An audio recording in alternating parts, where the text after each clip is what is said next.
Last chapter में हमने देखा था कि जो थेडियस और फिलिप थे वो दोनों आमने सामने आ चुके थे। और इस चैप्टर की स्टार्ट में हमारी जो गर्ल होती है ना, जो देख नहीं सकती, वो कहती कि तो अगर तुम सबके सब तैयार हो तो हमें शायद यहाँ से चले जाना चाहिए। जिसके जवाब में उसके सिस्टम से आवाज़ आती है कि जैसे ही पीटर मिल जाएगा तो हम सब उसे पकड़ लेंगे, रस्से से बांध देंगे, चलो बंदरगाह की ओर। और इस आवाज़ को सुनकर जो कागेओ होता है वो अपने मन में सोचता है, आखिर कॉन्गो ब्रदर्स तो अब नहीं रहे, तो आखिर ये किसकी बात सुन रहे हैं? क्या ऐसा हो सकता है? फिर यार वो बहुत तेजी की स्पीड से कहता है, टीचर टीचर हमें अब यहाँ से जाना ही होगा। जिसकी ये हरकत देखकर जो गर्ल होती है वो कहती कि अरे तू इतना डर क्यों रहा है, और आखिर तू क्या बकवास कर रहा है? जिसके जवाब में जो कागेओ होता है वो कहता है कि मुझे पता चल गया है कि जो कॉन्गो ब्रदर्स है उनको इतनी गंदी तरीके से किसने मारा है। अगर मैं सोचूं कि आखिर नथेलियन के अलावा कौन है, तो मेरे मन में सिर्फ एक पर्सन का नाम आ रहा है। जिसकी ये बातें सुनकर जो फीमेल होती है वो भी एक पल के लिए बहुत ज़्यादा घबरा जाती है और पूछती है क्या क्या कौन है वो। जिसके जवाब में कागेओ कहता है कि वो एक ऐसा पर्सन था जो कि मारा गया था, जिसके कारण से उसकी जो आइडेंटिटी थी वो गायब हो गई थी। लेकिन किसी तरह से मुझे पता चल गया कि वो पर्सन युद्ध का दानव जो कि मरा नहीं है, जीवित है। फिर जो कागेओ होता है वो पुरानी बातों को बताता है। जो युद्ध का दानव था वो अपने समय में जितने भी हर चीज़ में वो माहिर था। उसे युद्ध का दानव ऐसे ही नहीं कहा जाता था, वो हर फील्ड में रणनीति से चलता था। उसके जैसा दिमाग किसी के पास नहीं था और वो आज तक एक भी युद्ध नहीं हारा था, इसलिए उसे युद्ध का दानव कहा जाता था। लेकिन एक दिन जब वो अपने टैंक से जा रहा होता है, उस समय उस पर एक बम गिरता है, जिसके कारण से उसकी जो टैंक होती है वो पूरी तरीके से तहस नहस हो जाती है और वो भी वहाँ पर मारा जाता है। या फिर मैं कहूँ कि वो किसी तरीके से वहाँ से बच जाता है। और फिर जब उसे सब कोई भूल गए थे उसके बाद वो आया। फिर हमें पास का सीन दिखाया जाता है। दो सैनिक होते हैं जो किसी को देखकर कहते हैं कि आखिर वहाँ पास कौन है, जरा गौर से देखो। जिसके जवाब में दूसरा पर्सन कहता है कि देखो अगर वो हमारे लिए खतरा है तो हम उसे तुरंत ही मार देंगे। फिर यार वो स्कोप से देखने लग जाता है और वो उसकी शक्ल देखकर हैरान हो जाता है और हमें दिखाया जाता है वो वही मास्क पहना होता है डीमन वाला, और जिसे देखकर ये पर्सन कहता है क्या क्या वो युद्ध का दानव नहीं है? जिसके बाद दूसरा पर्सन कहता है सोचो मत, अभी गोली मारो। आखिर उसकी ये हिम्मत कैसे हुई कि यहाँ बिना हथियार के आने की? वो युद्ध का दानव हो या कोई भूत हो, आज उसे मरना ही होगा। शैतान मर जा बस तू। फिर उसी समय धुआं साफ होता है। जिसके बाद जो सैनिक होता है वो कुछ देखकर बहुत ज़्यादा शौक हो जाता है और वो कहता है कि इम्पॉसिबल। आखिर वो कार का दरवाज़ा लेता है और गोली से बचाव भी कर लेता है। ऐसा कोई तरीका नहीं है, चाहे वो किसी भी तरीके से वो करे, लेकिन गोली के हमलों से आखिर वो कैसे ही बच सकता है? जिसके जवाब में जो फिलिप होता है वो कहता है कि हाँ बेशक मैं दरवाजे से तुम्हारी गोली को नहीं रोक सकता, लेकिन जो भी पर्सन इसकी सही टेक्निक को जानता है वो आराम से रोक सकता है। अगर मैं 45 डिग्री के कोण पे होता तो शायद तुम्हारी गोली मुझ पे आर पार हो जाती। और यार शायद इस समय 120 या 135 ऐसी कुछ डिग्री है इसका वही रखने का स्टाइल। Back topic. जो फिलिप होता है वो कहता है कि तो अब तुम्हारी सारी गोली खत्म हो चुकी है, तो शायद अब मेरी बारी। फिर जो काकेऊ होता है वो बताता है कि उसी समय से यह अफवाह उड़ने लगी कि वह पर्सन जीवन में वापस लौटने के लिए शैतान के साथ हाथ मिला लिया। अब देखो एक्चुअली में शैतान तो नहीं होगा, बट ऐसे ही बस बोलने के लिए ये सब कह रहे हैं। और हमें दिखाया जाता है जो फिलिप होता है वो आगे बढ़ रहा होता है और शायद उन दोनों को वहाँ पर मार भी देता है। और कागेओ कहता है कि वो वापस तो लौटा लेकिन इंसान जैसा नहीं दिख रहा था। उसके बाद उसने सेना को भी छोड़ दिया, लेकिन अपने एक एलआर नाम से दूसरी सेना बनाई। और उसके बाद वो बहुत से युद्ध में शामिल हुआ और हर युद्ध को जीत गया। और उससे भी बड़ी बात, एक अजीब सी अफवाह जो उड़ती है वो ये है कि जो एलआर है उसमें किसी को भी देखा नहीं गया, किसी भी दूसरे व्यक्ति को देखा नहीं गया। जिसकी बात सुनकर जो फीमेल होती है वो कहती कि क्या मतलब तुम्हारा, क्या वहाँ पास कोई नहीं था? जिसके जवाब में कागेओ बताता है हाँ ऐसा कह सकते हैं, क्योंकि उसकी सेना में कोई भी पर्सन नहीं था सिवाय उसके अलावा, वो सिर्फ अकेला रहता था। जिसकी बातों को सुनकर जो फीमेल होती है वो तो मानने को यकीन ही नहीं करती। तो यार ये चैप्टर थोड़ा कॉम्प्लिकेट था, मैं शॉर्ट में समझा देता हूँ।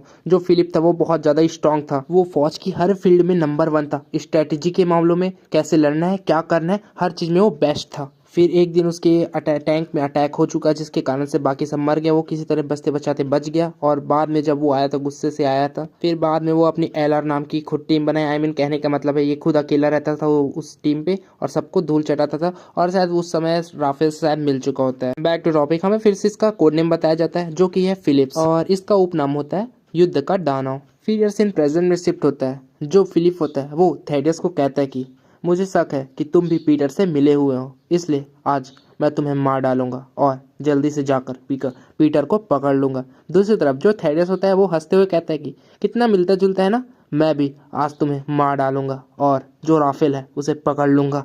फिर उस समय उसे कुछ सुनाई देती है और उसे अपनी पैर की कंपन होने की आवाज़ आती है, जिसे सुनकर ये बंदा मतलब बहुत ज़्यादा डर जाता है और कहता है कि क्या सच में ये आवाज़ मेरी है? लेकिन आखिर ऐसा क्यों?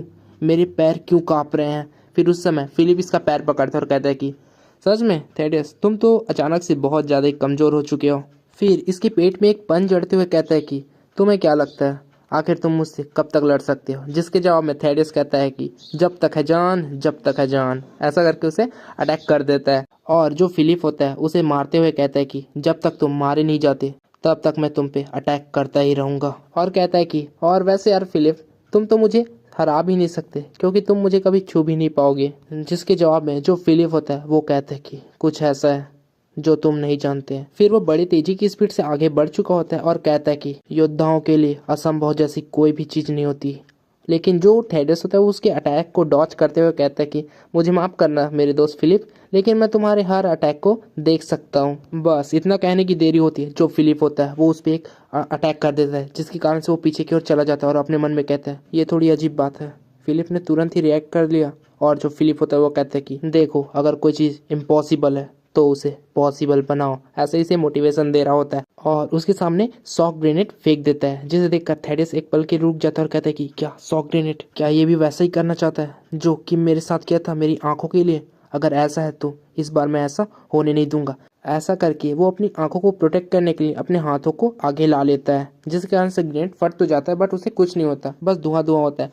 और ये कहता है कि हाँ, जैसा कि मुझे पता था, मैं सही था। और फिर जो थेडियस होता है वो डिंगे उछाल उछाल कर कहता है कि हाँ देखो फिलिप, तुम्हारे जितने भी हमले उन सभी को मैं देख सकता हूँ, मैं टाल सकता हूँ। बट उस समय जो थेडियस होता है उसे मतलब कुछ जोर की पड़ी होती है और हमें दिखाया जाता है जो फिलिप होता है वो बहुत पास आके उसे एक पंच दे देता है। और फिलिप ये भी कहता है कि देखो बच्चे, कुछ भी इम्पॉसिबल नहीं है। और वो दीवार पे चला जाता है और जो थेडियस होता है उसे यकीन नहीं आ रहा होता है।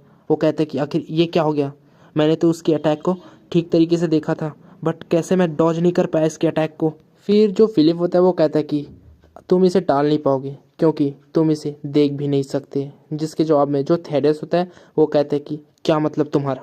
जिसके जवाब में जो फिलिप होता है वो बताता है कि विस्फोट करते समय जो शॉक ग्रेनेड था वो लगभग 170 डीबी उत्सर्जित किया, जिसकी आवाज़ से तुम्हारी जो कोशिकाएं थी वो यहाँ पर ख़त्म हो चुकी है, जिसके कारण से तुम हिलडुल नहीं पा रहे हो। तो यार ये अपना बायोलॉजी टीचर भी है, मैथ्स टीचर भी है, प्लस और भी बहुत सारे टीचर हैं। सब चीज़ का ज्ञान थेडियस को बता रहा होता है और कहता है कि जो शॉक ग्रेनेड मैंने तुम पे फेंका है, तुम्हें ऐसा लगा कि मैं तुम्हारी आंखों पे वार करना चाह रहा हूँ? नहीं, बल्कि इससे उल्टा था, मैंने तुम्हारे कान पे हमला किया। जिसकी बातों को सुनकर थेडियस होता है वो अपने मन में कहता है तो इसलिए ये राफेल का राइट हैंड है? अगर ऐसा है तो शायद मैं ऐसा नहीं कर पाऊंगा। फिर वो खड़े होते हुए कहता है कि तुम्हारा शुक्रिया फिलिप, तुम्हारी वजह से आज मैंने कुछ नया सीखा। ऐसा करके वो अपने रेज मोड में आ चुका होता है और कहता है कि सिर्फ एक हमला, मैं तुम्हें मार डालूंगा। अपनी सारी ताकत को मुझे इस हमले में झोंकना पड़ेगा। और अपने मन में कहता है कि किम से लड़ते वक्त मेरी जो पसलियाँ हैं वो थोड़ी घायल हो चुकी है। फिर वो कहता है कि अब शायद तक ये मेरा आखिरी हमला होगा, अगर ये कामयाब नहीं होगा तो शायद मैं मारा जाऊंगा। और फिलिप कहता है कि आप अपने घाव को क्यों छुपा रहे हो? मैं नहीं जानता कि आखिर तुम कब तक जीने की सोच रहे हो। और उसी के साथ वो कहता है कि 11%, जिसे देखकर किम कहता है कि वो सच में 11%? तो फिर ठीक है, तुम्हें ऐसा लगता है तो अगर तुम इस हमले की चपेट में आ जाओगे तो तुम तुरंत मारे जाओगे। फिर जो थेडियस होता है वो कहता है कि मुझे इसे यही खत्म करना है। और जो फिलिप होता है वो कहता है कि 100 स्ट्राइक अटैक, यही है ना? मैं उस अटैक से एक बार बच चुका हूँ, तो क्या दूसरी बार बचना क्या नामुमकिन है मेरे लिए? तो यार समझने वाले समझ गए होंगे कि जो पहला अटैक था वो किसका था, वो थेडियस के फादर का था। और इसकी ये बात सुनकर थेडियस कहता है क्या मतलब तुम्हारा? और देखते ही देखते जो फिलिप होता है वो थेडियस को एक बहुत कस का मुक्का जड़ता है, जिसका इम्पैक्ट बहुत ज़्यादा ही खतरनाक होता है। लिटरली थेडियस के मुंह से खून निकल जाता है और जो फिलिप होता है वो उस पर और भी सारे मुक्के बरसात कर देता है, जिसके कारण से जो थेडियस होता है उसकी हालत गंभीर हो चुकी होती है। और फिलिप कहता है इसी के साथ अब मेरा मिशन पूरा हो जाएगा और तुम ख़त्म हो जाओगे। और जो थेडियस होता है वो अपने मन में सोचता है शायद 10 मिनट हो गए, वे सभी के सभी सुरक्षित होंगे। और जो फिलिप होता है वो उस पर लास्ट पंच जड़ देता है, बट पीछे से आवाज़ आती है ओए ज़रा हाथ थामना।